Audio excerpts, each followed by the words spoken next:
to introduce the Knights of Gore. They will have a performance.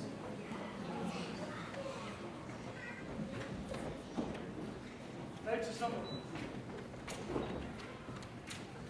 Ladies and gentlemen, we are the Knights of Gore. You may have seen us in there above fighting with your kids. Now it's time to bring out the nice shiny ones. But first, I'm going to introduce you to my cast. I am Sir Hamish MacLeod, First Knight of Gore. This is my squire. This is Klaus van Dijk. Squire Castle Mackenzie. And of course, our dear old friend from the eastern land, Alton. Before we fight, I feel like...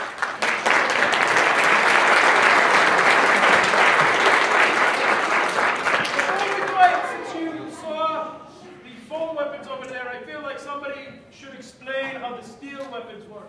Alton, would you like to explain to these fine people about armor and weapons? Of course.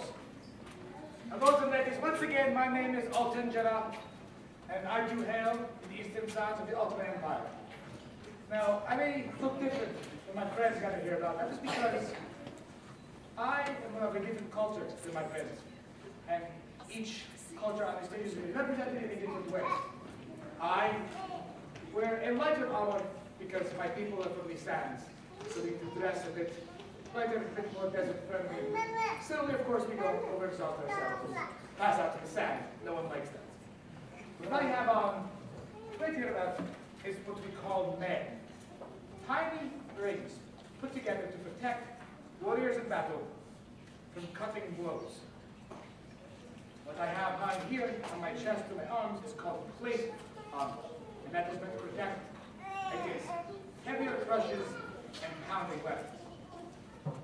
Oh, you need to explain about the burgundy. Yes. You see, I am from the Highlands of Scotland. We don't have much metal where I come from. What we do have an overabundance of, however, is animals like deer. So we take the deer skin and a little bit of metal on the inside and make these brigandines, which gives me a little bit of protection. Not quite as much as all the but gives me a little bit of protection against weapons. Perhaps we should explain the weapons on it. Of course.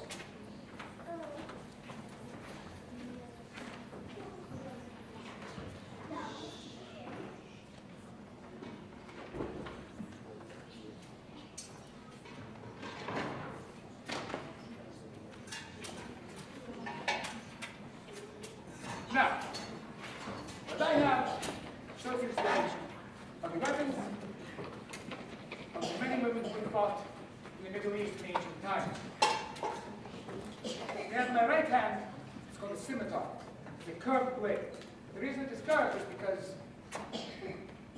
my people originally began as nomad settlers who lived, hunt, and fight on horseback.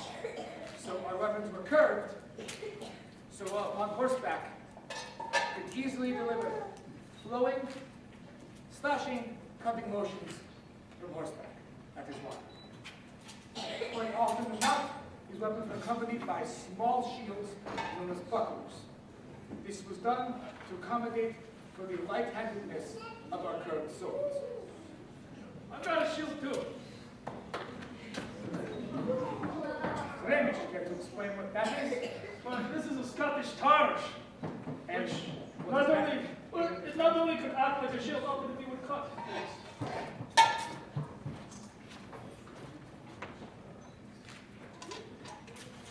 If Alden were to cut, I can block his cut. However, if I were to be able to get it close to him, the spike could actually go right through his armor. Now, the beauty of my weapon, the curved weapon, the ability to get around an opponent's defense or attack. Hey! One more time. The KoG is an Egyptian weapon. It is so flawlessly designed. For a curved weapon, you are actually able to thrust on point, put it around your opponent's defenses. For example, if I were to cut to Sir Hamish and he blocks, I'm actually, in essence, able to step around his shield with the curve and get him from behind. I'm also able to hook shields out of the way. If I were to come down, I would hook and deliver a thrusting blow to the finish.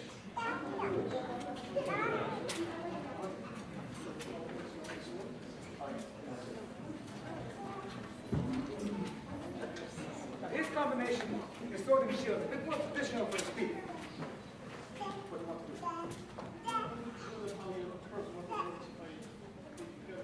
Oh, yes. So once again, you can work around his defenses. He comes in here, you can very easily just switch around the edge and deliver a cut. Very different.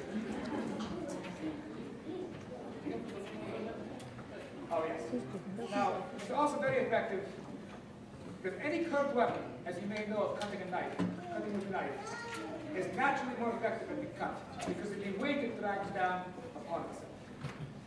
If I was to come down upon him, my momentum would continue through, and I'm automatically set up to deliver a fatal blow to an opponent's exposed arm. I'm going to go over here. Why don't you explain out what your decision?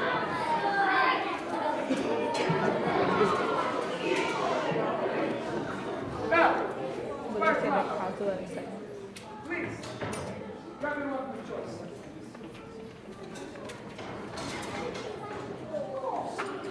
They feel like Silence, please. Respect, please, stop. Now, what did you say? I said, "Bye, did you want to ask me a question?" I want to ask you a question. The adults got the puns, right? Now, what he has in his hand is a war axe. These war axes date back hundreds upon thousands of years. Now, as you see, they're not much different than any axe you would use to perhaps cut a log. How many people here have seen lieutenants cut logs? Yes? Use an axe? Well, this is no different except it's used to cut off arms and legs. But the axe is a very versatile weapon. Not only can it deliver cleaves, it can actually also be used to redirect momentum, hook weapons, and disarm shields. So if I was facing to my shield, look me out to the right. I parry, I move forward, I'm exposed directly for a thrust. Now, I'm going to cut to your side, and please demonstrate an axe bind. You directed my blow, and now step in with the axe. You deliver a cut, you stab, very close. Many people think the axe is a very primitive barbaric weapon, but in fact, used correctly, it's the most versatile weapon in the field. Thank you, guys. Now, let's go ahead, Captain, please.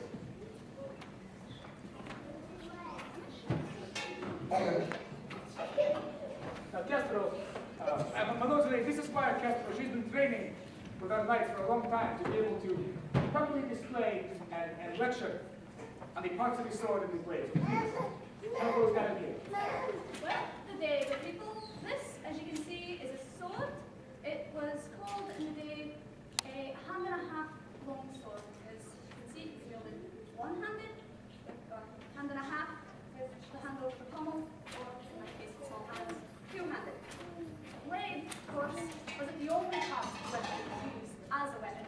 Have you ever heard that phrase, to pummel someone? Right?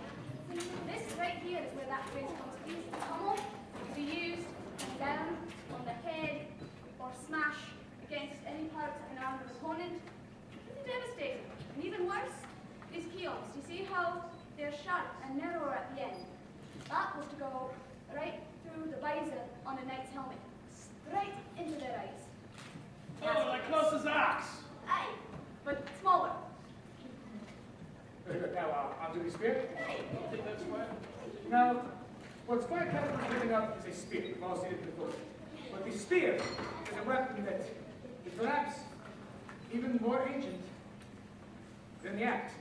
His weapon has been known to trace its roots back to the times of the Neanderthals, and it is actually known originally as a weapon to combat against men and cavalry, meant to keep horses and other mounted enemies at bay. So please demonstrate how this is meant. Now, she has me at the reach advantage. I can attempt to come in, no matter what I do.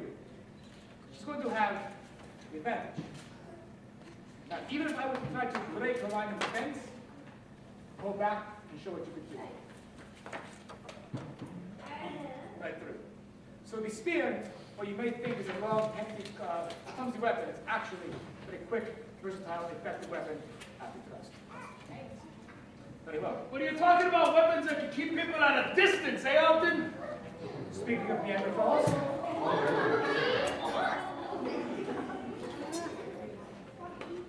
oh, sorry, sir, but can I not mention your toy? Well, that would be a claymore, Alton. Please, enlighten them. Most specifically, the William Wallace claymore. For I did fight with Sir William Wallace.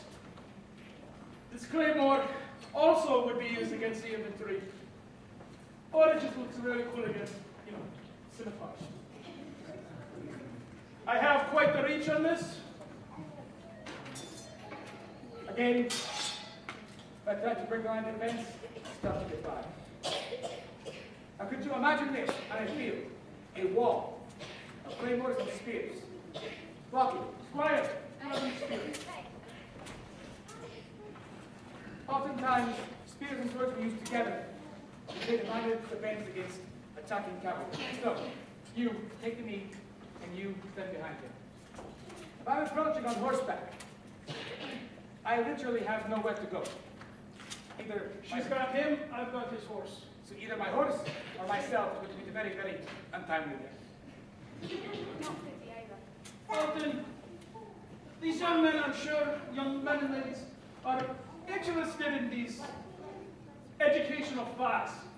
But I think they came here to watch us fight, did you not?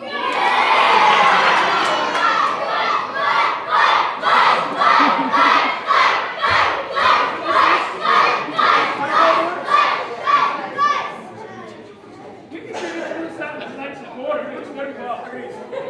No, Sir Henry, hi, good people. I know you are itching to get your hands dirty, but I think much like our good scouts here, there are two of our own who are learning the ways of our craft. Oh, Klaus, come forward.